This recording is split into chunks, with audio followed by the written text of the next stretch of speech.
Oh, we got Sam in Oh, here. we got another customer. Perfect. Hi, this is Paul, and am I streaming yet? Yeah, it looks like I'm streaming. Let me turn on my chat window so I can see the chatters out there because they're always the ones that help me know that I'm actually on. There we go. Okay. Just announced. Oh, that's the stats, not the chat. So I was in the open studio on the Bridges of Meaning Discord, and Mark, who always leaves such meaty comments on my videos, said, I was hoping you were going to bring in the other point.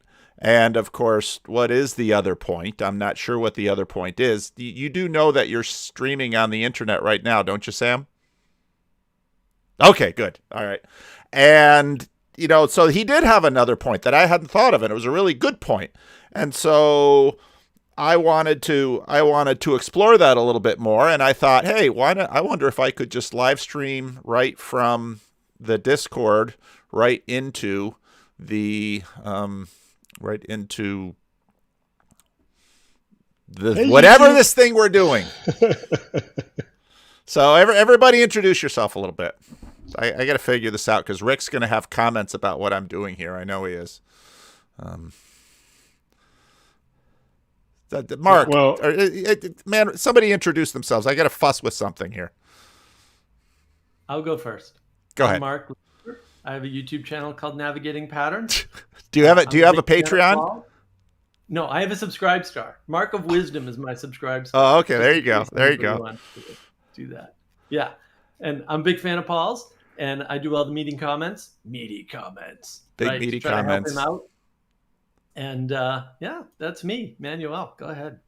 yeah, I'm Manuel. I live in the shadow, and sometimes I live in other people's shadow, and they don't like that. But yeah, I hang around on Vervi server a lot. On the Vervaki server, you Yeah, mumbled. the It's all that beer Discord that got in server. your mouth. And I got flack from Paul, so that's all you need to know. And Sam, you can go next. I have no idea what I clicked on. I was on Discord. I'm like, oh, there's 5 people in a group with Paul, but apparently this is live on the internet. But hi, my name is Sam. I am the host of the Transfigured YouTube channel. I do not have a Patreon or a subscribe star, but if you really want to help me out, I always have a list of books that you could buy me that I probably won't read, but that I still plan on buying. Sam So works for books. I will work for books. All right, Luke, you go ahead. All right, I'm Luke. I don't really have a YouTube channel. I like to talk with other people and make videos. Didn't you just post a video on your YouTube channel like 2 days Yeah, ago? but I mean, I don't. That's like my diary, where I just am working out thoughts. I'm not like I subscribe if you want. I guess I don't care. I have no Patreon. I'm not promoting anything. I like conversations and a lot of the people in this community and Paul's stuff. And I'm chopping garlic, so I'm gonna mute myself. All right, Andre. My name's Andre Jones, a friend of Mark Lefebvre, and did you know he has a YouTube channel? And I didn't know he had friends. I hang around on the Viveki server as well. I'm now a co-admin of it, and got a tight little ship going, and we're trying to find some sort of meaning for it, but we're having a bit of a crisis, as you would say. Been a fan of Paul for a while, and he's blessed my cat on her birthday. So, love the stuff we've got going here, and yeah, that's a tiny summary of me. Okay. So I made the video. I released the video this morning where I sort of did a mashup with the Rick Repetto conversation with John Vervaeke. That Mark's when he saw that, he immediately sent me a note and said, you have to watch this video because this video has everything to do with what you're doing. And I thought, and I watched the video and I thought, yeah, it was the, he was watching yoga on TV and bang, he had a, do we call these mystical experiences? He had a out of body experience, and that was all interesting. I thought, yeah. And then he got to the other end where his little yoga church broke up, and where he decided to leave all of his practices entirely and re-enter his body and take up smoking and eat meat and have sex with women again and all that stuff.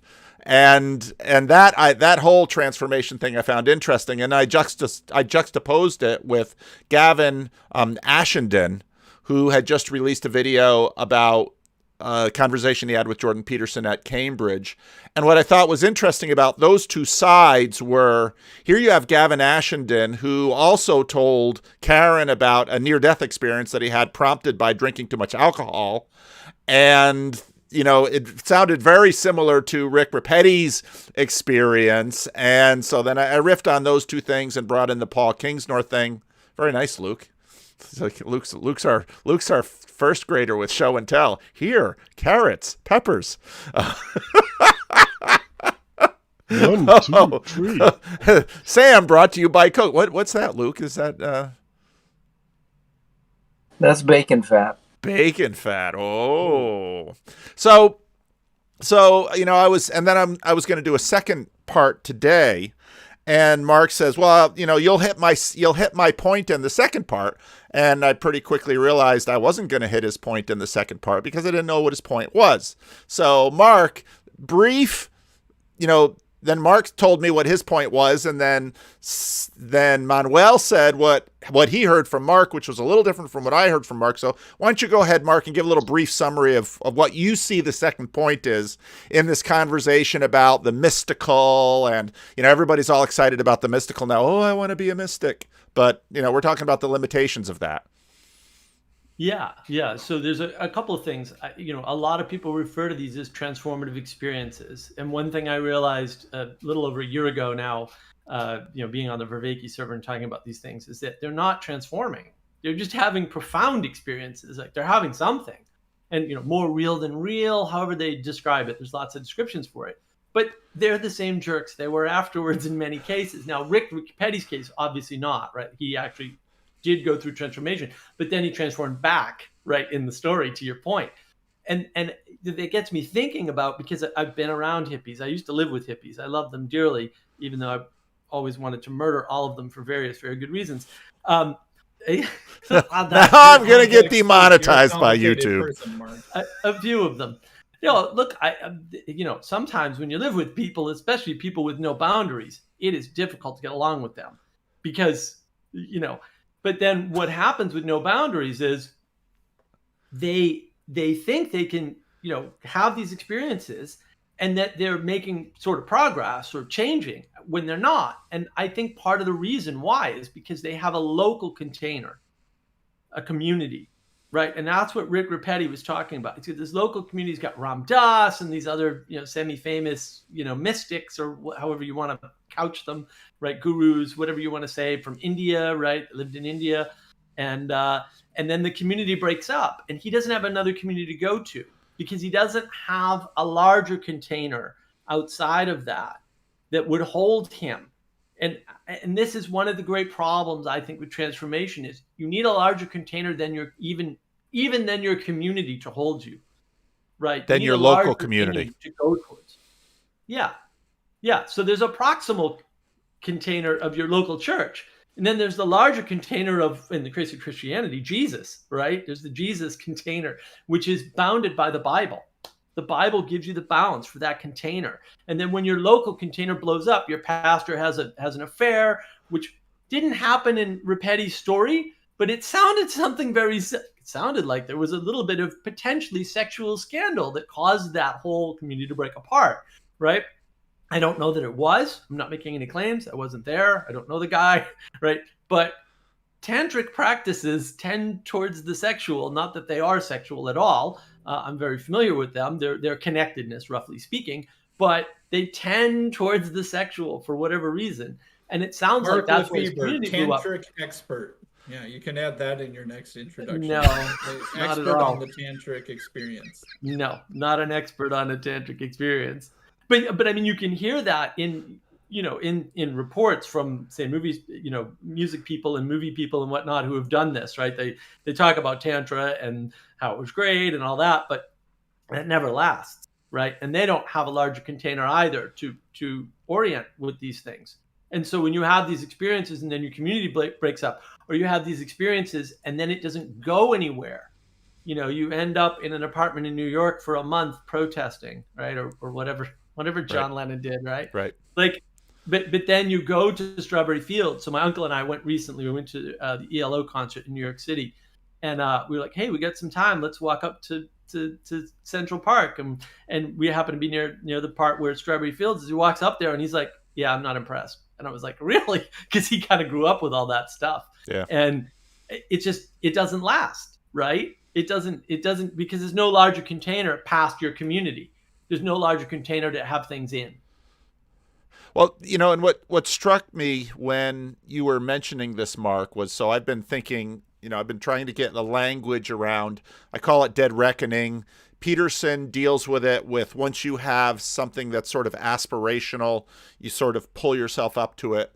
So there's proximal betterment. And for, people who have, what language are these mystical experiences? Are these transcendental experiences?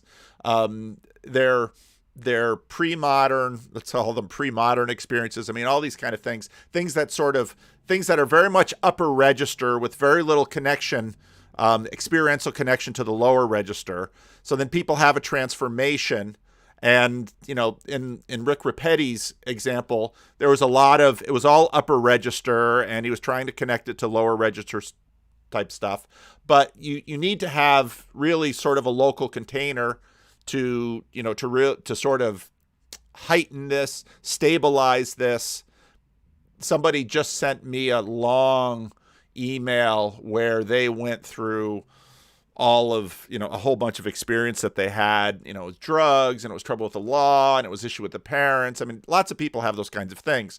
But so we really need sort of a proximal container to sort of stabilize these things and gel these things. But I think you're right, Mark, that when that blows up, you very much begin to see the need for far larger containers. And that's why people start, Buddhism, you just use that word, Buddhism, but especially here in the West, that sort of means people who want to be spiritual but not Christian, with a little bit of formation. But you're right, in terms of, Christianity, that's where you have the emanation, where you have the Jesus up above. And so what then tends to happen is you have the emanation from above, which then connects up down below and allows people to sort of stabilize and connect these experiences. And because they're also transcendental in that way, that's where you'll begin to actually get some lower level development that builds up and sort of stabilizes everything, and you can actually develop something of a civilization.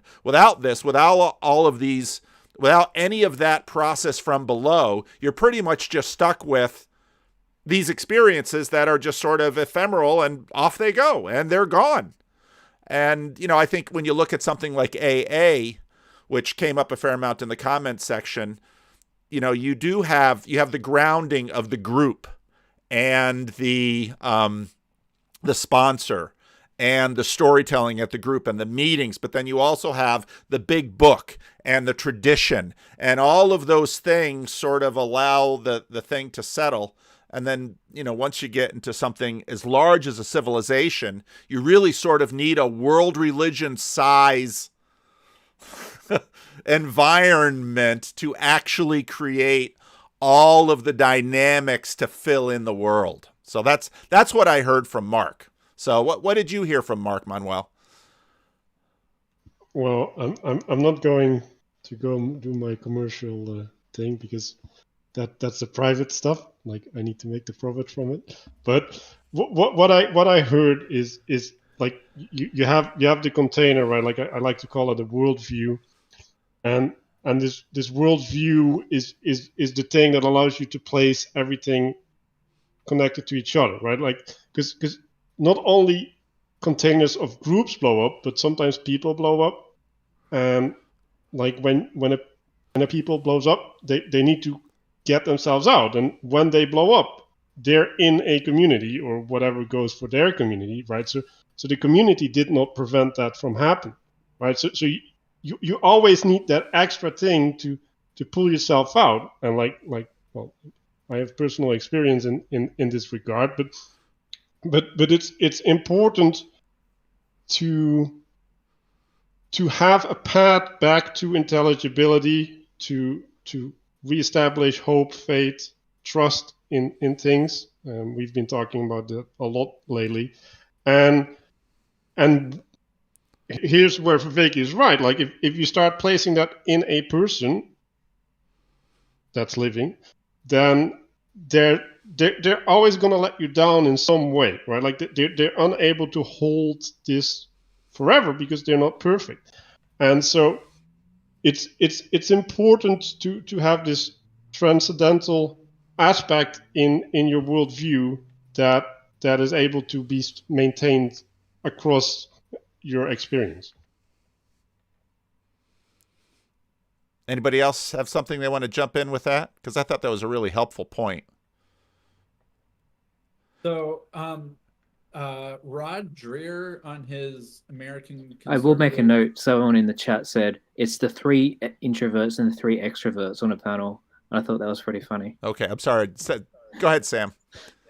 Yeah, I'm not sure which one that makes me. So Rod Dreher had a post about psychedelics on the American Conservative, and like, does Rod Dreher watch your channel, Paul? Do you think, or is he lurking somewhere? Because either there's some like really strong convergent thought going out there in the world, or it's not actually convergent. It's actually he's just drawing from a similar well. But like, so this is the article's mostly about psychedelics. And he wrote it, let's see, this is December 3rd, so 4 days ago. I repeated to Nikki my usual claim about psychedelics, that I suspect they really do work to open the doors of perception in ways that don't usually happen to people except after long ascetic disciplines. Therefore, they're like people who win the lottery versus people who become millionaires after years of hard work. The lottery winners don't normally know how to handle the money and often ruin their lives. I thought that was a pretty good analogy. And then there's this paragraph, which is like, anyway, I'll just read it. So yet after my conversation with Nikki yesterday, I believe that we are certain to see a big jump in spiritual seekers turning to DMT in search of transcendence and reenchantment. I believe as a matter of faith that Augustine was right. Our hearts are restless until they find rest in God. We are created for fellowship with him, and as spiritual creatures, we crave experiences of the spirit. I have major theological differences with Pentecostals and charismatic Christians, but I'm 100% on their side in terms of their recognition of the importance of the participatory experience of God and worship. In Orthodox Christianity, I believe we have worked out a good balance. The Orthodox writer Frederica Matthews Green told me that many years ago that she was at an ecumenical conference once and observed during the break time that the Calvinists and the Catholics bunched together on one side of the room to talk doctrine, while the Orthodox and the Pentecostals bunched together on the other side to talk about worship. Right, so that's the end of that quote, which sounds like, honestly, I'm like, Roger, are you watching my conversations with John Vervaeke? Because that's almost exactly what I talked about with like how the four Ps relate to, different sort of denominational specializations, I guess you could say. So I thought that was interesting. Another thought that I'm having, like Pajot and Bishop Barron, when Jordan Peterson was sort of pushing them on the psychedelic thing a little bit in the Four Horsemen video, were very much sort of like spiritual experiences come, but don't seek them out, don't dwell on them, hold them with an open hand, let them go, and like very kind of negative, I would say. Negative, skeptical, not completely dismissing, because obviously maybe saints and monks and that sort of thing might experience a higher degree of these things than the rest of us, and they might occasionally bring their wisdom back down to us, but definitely don't seek them out and stuff like that. Whereas me, coming from, one of these charismatic sort of backgrounds that Dreher might have been talking about, I think that there is value in these experiences in themselves for the believer in terms of offering enchantment. And like Dreher said, we are spiritual creatures that speak experiences of the spirit. And that's part of who we are in our image of godness.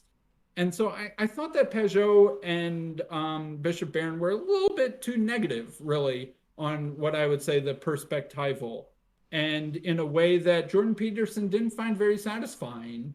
and that I think that we're going to need better answers to these sorts of questions from the DMT enthusiasts than what was offered to Jordan Peterson when he was really seemingly earnestly asking and wanting something of an answer from people that he respected in the Christian tradition. And I don't think he got the answer that he was hoping for from either of them in that conversation. Well, what do you think? Oh, you wanted to talk, Luke? You unmuted.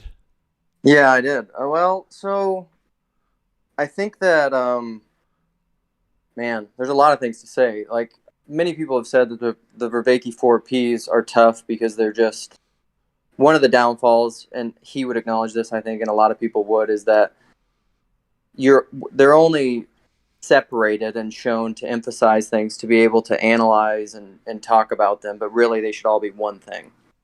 And then to the point of a lot of this stuff, I think you need to distinguish between here I go, the difference between a experience from an individualist kind of isolated me and my own subjective world, and then an experience that is communal in orientation. And this is where I would say, Sam, like even your like a charismatic religious experience, I would almost equate that to like the exact same thing as a psychedelic experience, because you could experience both of those like individually in your own prayer closet, or you could do it communally where you all get together with a bunch of close friends and take some mushrooms. And those things can be transformative. I think the correction should always be is that they're not prescriptive, I think, because of the whole unearned wisdom thing. And oh shoot, what was one of the other points that you were talking about? I had one other thing to say. Yeah, I don't an experience in and of itself, I guess this is the thing that I would say, my understanding from within Orthodoxy and just how I take it is that an experience should not be pursued in and of itself and can be useful like a proposition can, but it's never the thing in and of itself. Like you can have tons of experiences, but divorced from transcendence and community and other people, like if that experience is divorced from all of those things, it's going to be more deceptive than transformative. This is probably the rare subject where I'm more wooey than Luke. Well, I love the example of, let's say, I still got to schedule my talk with James Wellman and Tripp, because my theory has been that when you have like big box charismatic worship, which I've done my share of taking cheap shots at it with the skinny jeans and the smoke machine and the guitar and the lights, that is a transformative, something parallel to frame breaking, but it's also communal.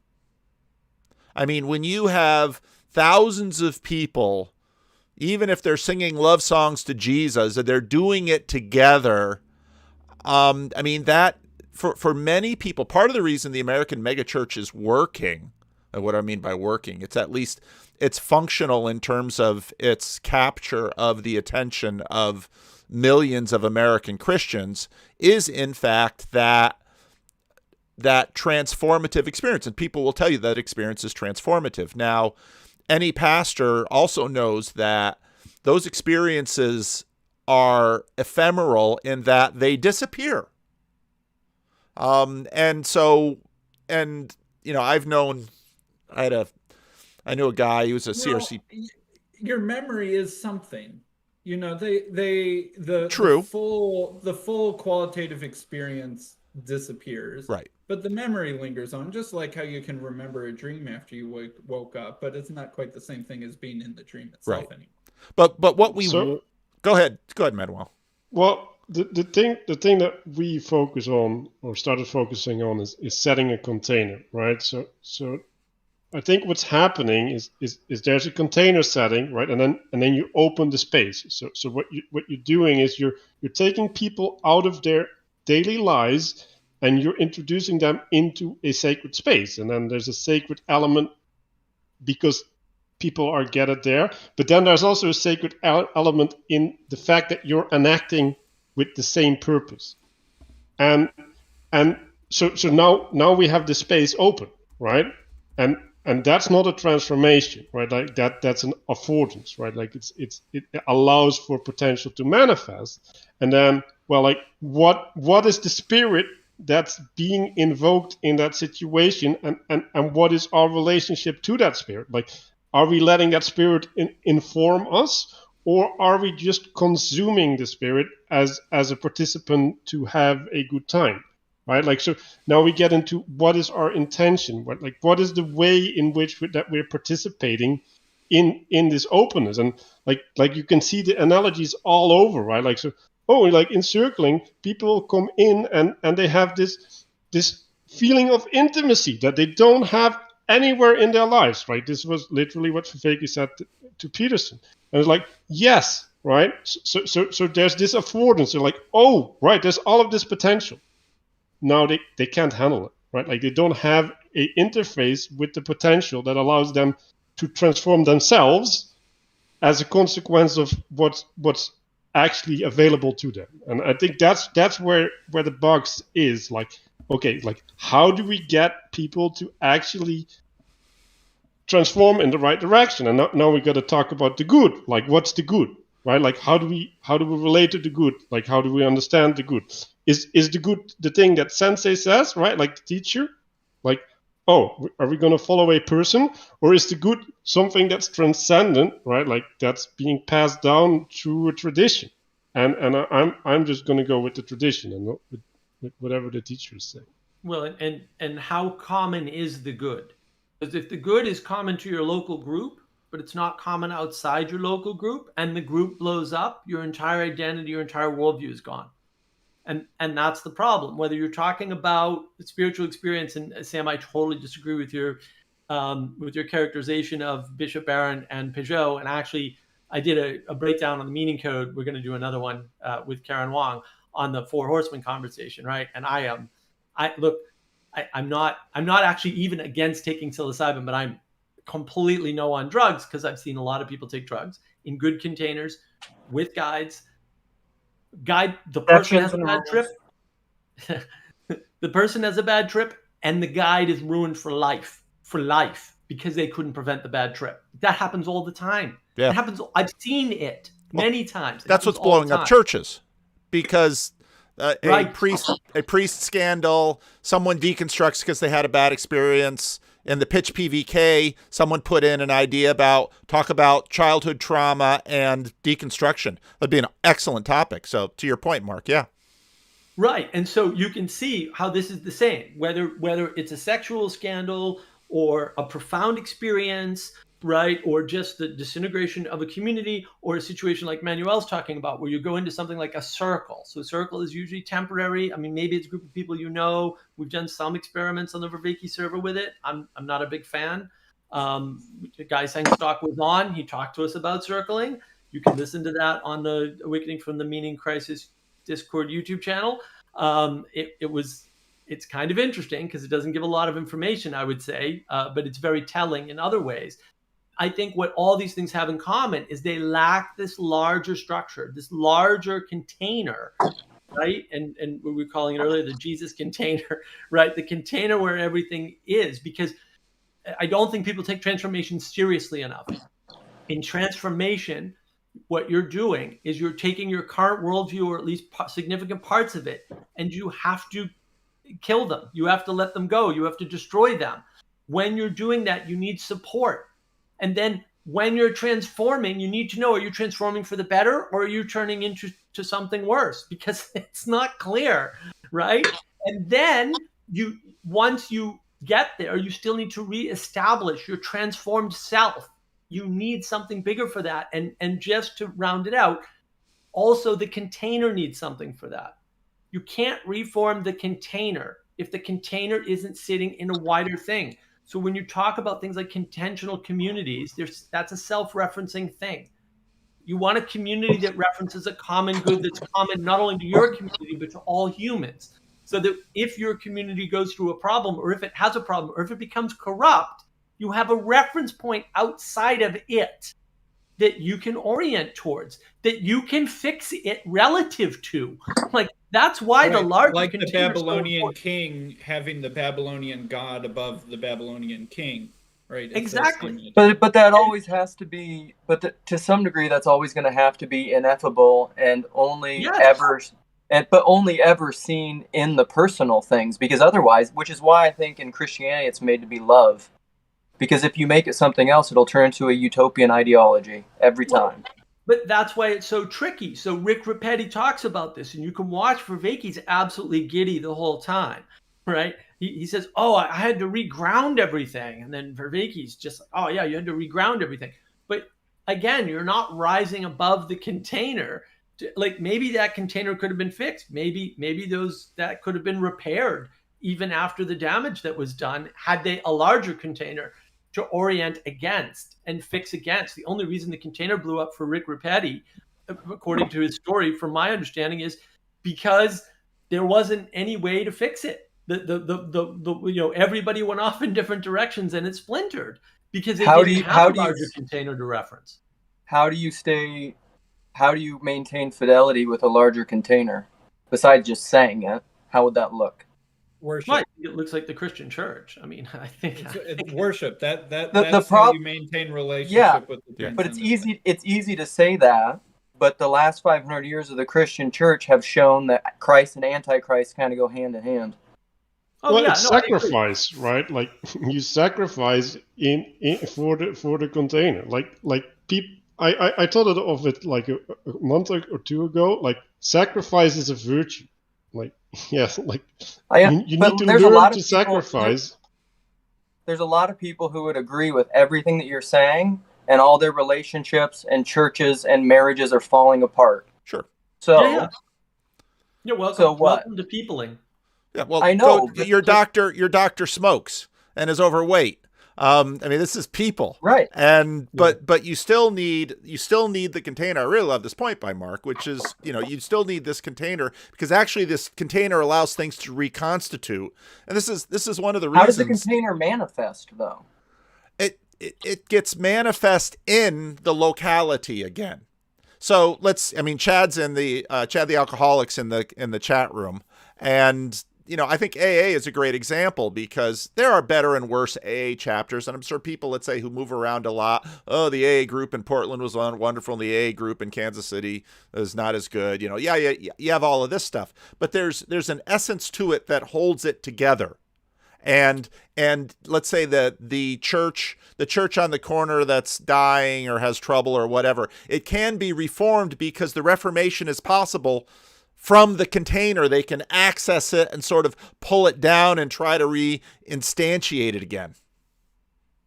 Yeah, and just to play more on your emanation versus emergence thing, right? Look, you're fully in the upper register with the large container. Like the large container has no material component whatsoever. Right. I have no problem with that. I think that's required. It's totally upper register. It's totally heaven, right? It's whatever your upper register is. Totally Buddha. I don't care. Doesn't matter. The community in the middle is the middle. It's the place where things happen, right? It's not the grounding, right? Because it's lifted off the ground. It's between that higher container, that fully ethereal, right, or upper register, and the fully material, right, the stuff that doesn't move, the totally stultified, staid stuff that doesn't do anything, the ground, and that's where we exist. That's where the co-creation happens, right? That's the area of we'll call it actual reality, right? If we want to get clever with the double references and crazy adverbs. Say actuality, right? Perhaps. Yeah. Well, actuality is usually what I use, but I'm sort of riffing off and at the same time poking at Vervaeke, right? When I say actual reality, right? Because he uses the really real. And it's like. Which is way worse because you're self-referencing, right? You're using real to reference the word real. That's not a definition, right? That's a magic trick at that point. But I think with all of these things, what you see is this idea of enchantment, and we're starving for enchantment. Doesn't matter if you're a Christian or if you've never been a Christian. If you've never been a Christian, you're starving for enchantment. You're looking for drugs or Buddhism or both, right? If you're a Christian, and your marriage is falling apart, and you're having all these problems because the church is failing you, and I've got my problems with churches failing society in general. Like, that's my big topic now, the church is failing society by not calling out morality. Then your enchantment is something different. But everybody wants enchantment. Doesn't matter if you're in the church or out of the church or never been in the church or going to be in the church. Everyone's looking for enchantment. And you would define enchantment in what you just mapped out as? Enchantment is the meeting of the upper and lower registers? I would say enchantment is all upper register stuff. We're starving for that upper register, Paul. We're starving for that higher thing, for that thing above us.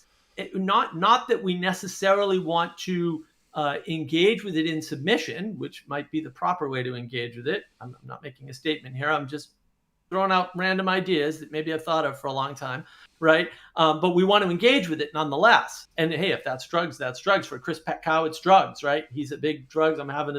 He did a thing on your fractal commentary, right? He's got a fractal commentary on your commentary on the Four Horsemen.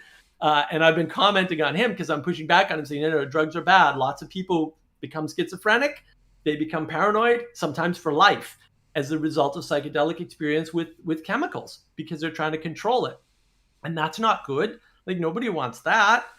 We can all agree. And Karen pointed out in the video I did with her on the Meaning Code, she said, did you read the study? Because 60% of the people did better and 30% of the people did worse. And I was like, well, this is why I don't read those studies, because like 30% worse is not good. Right now, and like, maybe that's their best option. And in a lab, all for the drugs. People freak out when the vaccines have like a 1 in 1 million, bad side effect. A 30% bad side effect is awful, right? Yeah. Just abysmally terrible by medical standards. Yeah. So those are desperate people, though, right? And now I didn't. If your video goes flat, now it's Sam's fault. By the way, Paul, I'm off the hook. Oh, sorry. So I could talk about this drug that starts with I that I found is very interesting. Tough going. I'm very so here's my question, though, because I'm still confused, and I'm not into Vervaeke stuff as much. I'm not on that server. I follow his stuff a little when he talks to you folks, and I'm increasingly more interested in Vervaeke. But I would say I'm still confused how we access this thing, because I would agree the upper register is something that comes down and renews the new one. And I guess just to be blunt, what I hear on here are Sunday school answers that I don't think are gonna. I don't understand what the prescription is. Well, Jesus. I don't think. Oh, go ahead.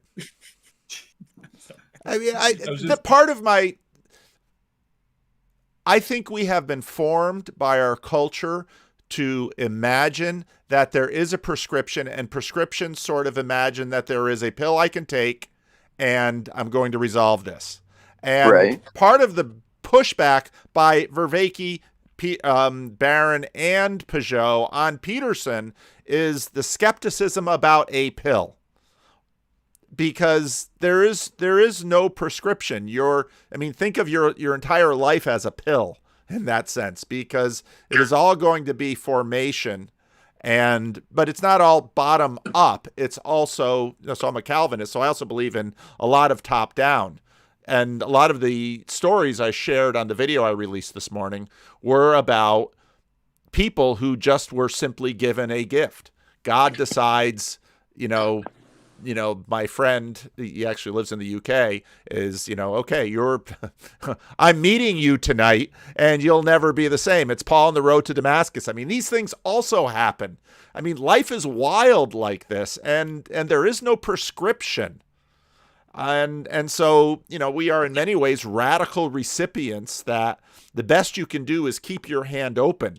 And in that sense, I'm sort of, leaning against Peterson. I appreciate the fact that Peterson wants people to drag their heavy cross up a hill. Well, okay, that's good. It's probably better than sitting crying at the base of the hill. But at the same time, we are all radical recipients of everything that we receive.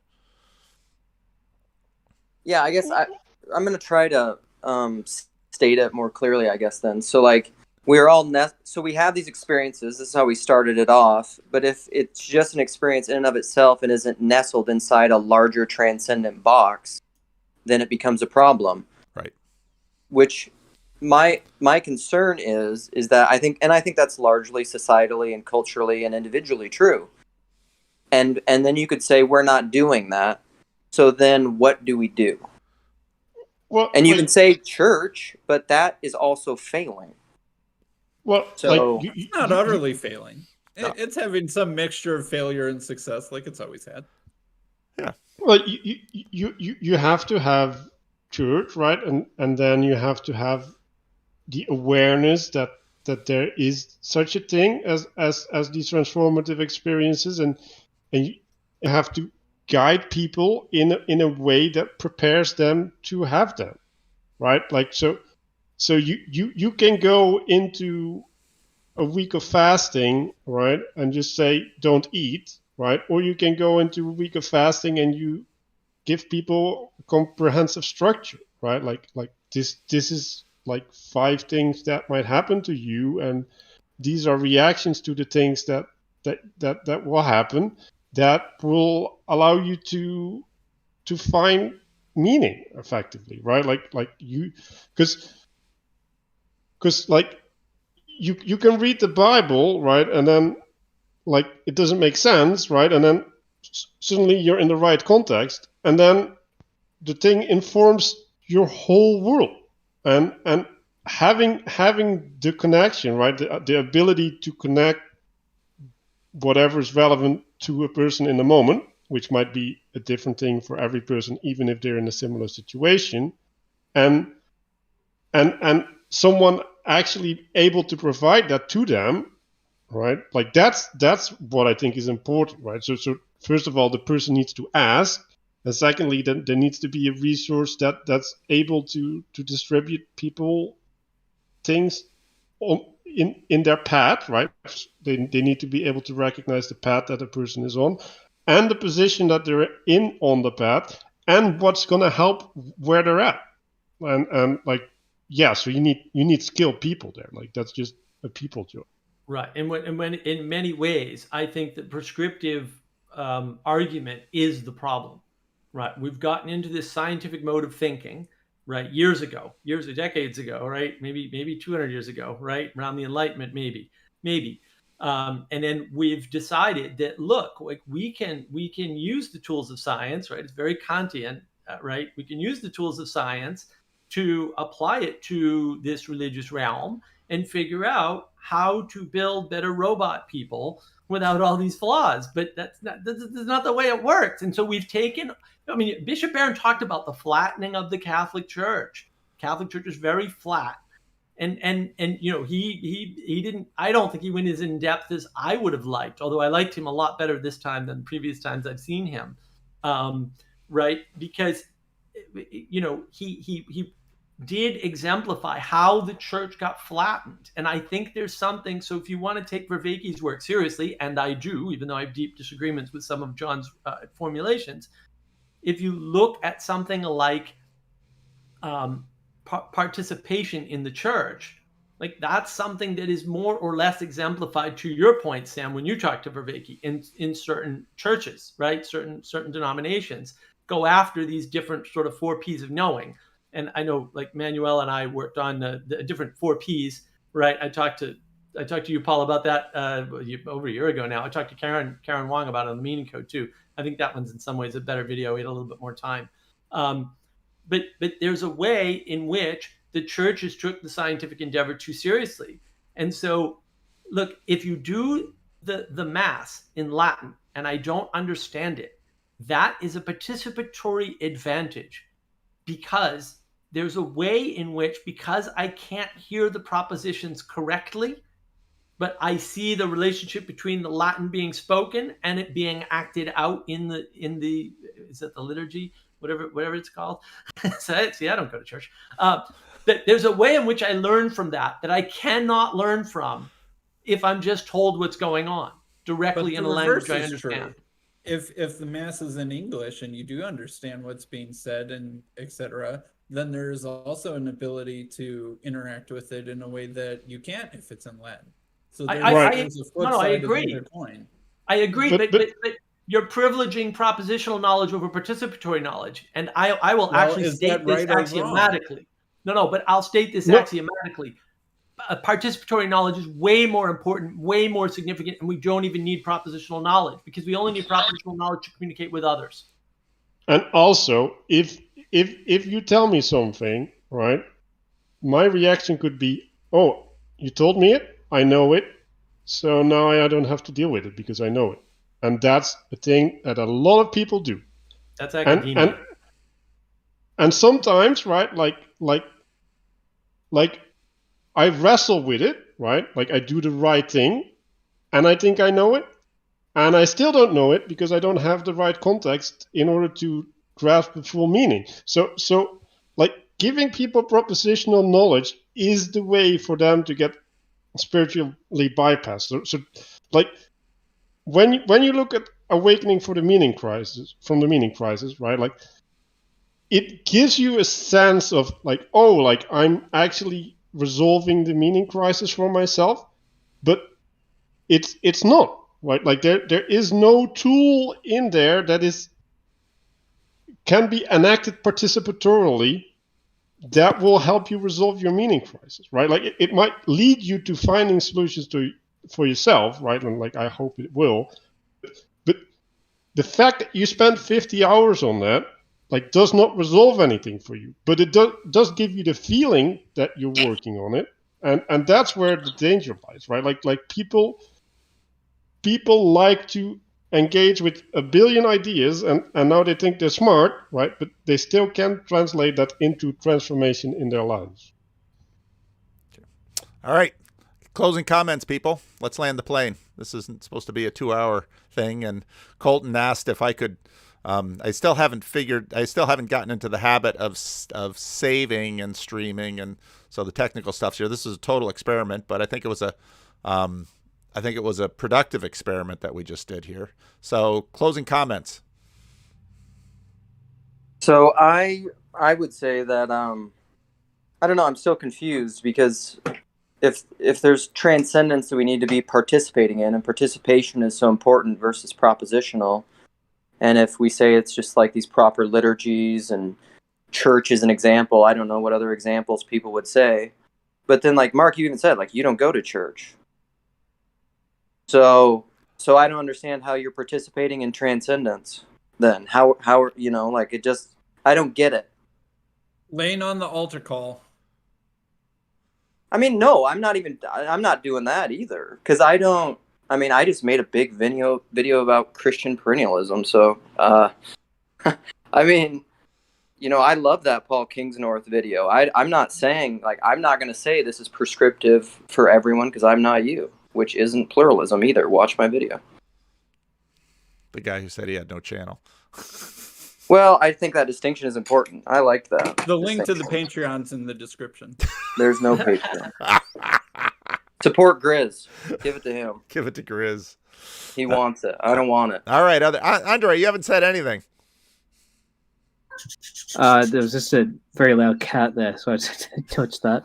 One thing idea I did have, talking about the larger container and the small container, made me think about ideas of postmodernism, how we have the grand narrative and the local narrative.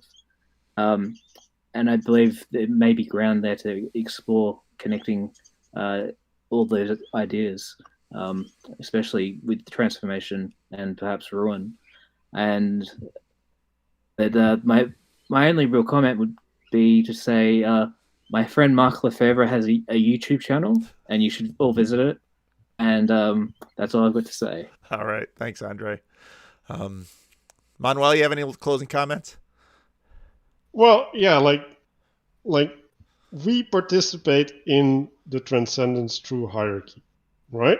So we submit to the authority, and whether that's Jesus or your pastor or whatever, and you try to participate within the hierarchy, and like maybe you get promoted on the hierarchy, or maybe you find fulfillment whatever spot you're in.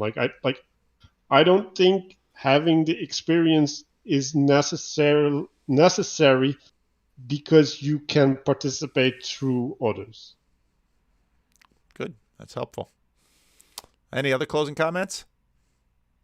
I'll just say Manuel is brilliant and articulate, and you can see more of him on Navigating Patterns, my YouTube channel. But a little more seriously, I think that the key to all of this in terms of transformation is understanding that larger container. And we struggled with awakening from the meaning crisis, right? And to Manuel's point, it should be called awakening to the meaning crisis. The awakening from is John's meditation series and his cultivating wisdom courses. That's where you get that practical aspect. And to flip Peterson on its head, look, you need a judge. You need a judge, and you need to submit to that judge, because otherwise you have no ideal to move towards. And maybe that's a better way to say it, right? Maybe that's a better way to get people out of to Andre's excellent point, postmodern, there's no grand narrative, you don't need one, right? You need that judge to have that ideal, just to flip Peterson around a bit and drive that point home. And that's what's going to give you the ability to participate in yourself better, in your local container better, and in that larger container better. That I think is my summary. Quick thing.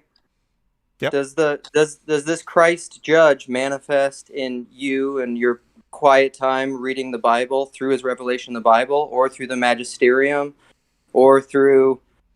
I mean, that's just the thing. It's like the details, how this manifests matters, and that's a lot of the disagreement. It manifests if you submit to it. Like that's all there is to it. Like, how is that? So whatever you submit to, call it Christ, and you submit to it, and it works? No, if you submit to something that is something else, it works too, but it doesn't have the effect that you want. So you can submit to climate, and you'll get climate, Extinction Rebellion, right? Like, you get all these little sects, like you get these little religions. It's happening all the time. We just don't see it, and that's the problem. You got to serve somebody. It's a principality, right? But I'm just saying, you can also, I think it's possible to be thinking you're submitting to the hierarchy of Christ. And many will come to me and say, Lord, Lord. And he'll say, depart from me, I never knew you. That's a quote from the Universalist. But that happens. But like you can't solve that. Like, that's not solvable. All right, Sam, closing comments. Anything? Yeah, I think that we need to do a better job of offering some sort of olive branch or bridge to the DMT folks. I think that this probably is going to be a thing that is going to be increasing in use, prevalence, cultural awareness, etc. And I think that what is troubling for a lot of people on these psychedelic journeys is that they don't have any framework to make sense of what's happening to them. But yet what's happening to them feels more real than perhaps what's ever happened to them. And that this is a very confusing thing for them. And then they, end up treating it as some form of entertainment or something like that. And it can also get really weird and demonic and all other sorts of things that they have even less of a framework to make sense of if it goes in that direction. And that I think that they're like, Paul, you say that you read C.S. Lewis's Miracles a couple times a year, or maybe you used to kind of fight off the materialist lurking somewhere in your consciousness Congress, right? Or to at least make sure it didn't get too much sway in the Congress. Yep. And I think that part of that same sort of thing needs to be encouraged and productively facilitated in church. I'm not saying like everyone needs to be tripping DMT or something like that. There's all variety of spiritual experiences, from like being really moved by music to being emotionally touched by a sermon to discovering some sort of insight while reading scripture. There are a whole variety of these things, right? And not all of them are like, a hallucinogenic trip. Some of them are like hallucinogenic trips, though. That is one of the things. And I think that we need to figure out as a church how to communicate to that. And I think there's a huge evangelism possibility for being able to offer some sort of affirmation of the realness of what is happening, but also a word of caution about what could happen and how it could go wrong, and an invitation into some big container that can actually make sense of this and ground this and point you beyond it. Like the church tradition that I kind of came out of was a Jesus movement church that was able to take a whole bunch of hippies who had had plenty of experience with all this stuff in the 60s and 70s and point them in a charismatic but structured direction that enabled them to kind of say yes and no to some of these things at the same time, but allow them to live productive, constructive lives in the community and in families, etc. And I feel like I hear some weird echoes of the 60s and 70s happening with this, and that we'll need to remember some of those things, but also we're in a new context too. So I could say a lot more, but I think that's a great point, Sam. I think that's a great point. And I think part of what the church did then is offer, I mean, I don't want to see pastors handing out psychedelics in church. And I think actually the church has been offering liturgy, worship, spiritual disciplines. The church has been offering these things, but they've it's sort of analogous again to my steroids analogy that at some point, you're probably going to have to stay in the gym, and the roids are, especially for Major League Baseball, not the path to actually producing a good career. A career. It's a good season or two, but it's not a good career to do steroids. Exactly. And it's not good for Major League Baseball. Mm-hmm. So, all right. Well, this whole thing has been an experiment, and I think this has been successful. I'll probably try to do this again. I'll continue to figure out how this happens. I had no idea what I was clicking on. I was like, oh, there's some fun people in the chat room. I'll click on that, and then all of a sudden I'm on the internet. But yeah, thanks, Paul. I'll have to make a separate little room. I think it's helpful to have a room that's, and then maybe also this could maybe be something like Clubhouse, a little bit more open than Clubhouse, in that, people could come in and drop out, something like that. It all depends on what kind of time I've got. So anyway, Luke's giving us, how's it look, Luke? Oh, nicely done, Luke. Nicely done. Rice and beans. Nicely done. It's a good way to wrap this up. Okay, so thank you all for this. I'm going to stop the stream, and thank you for those of you who were in the comment section.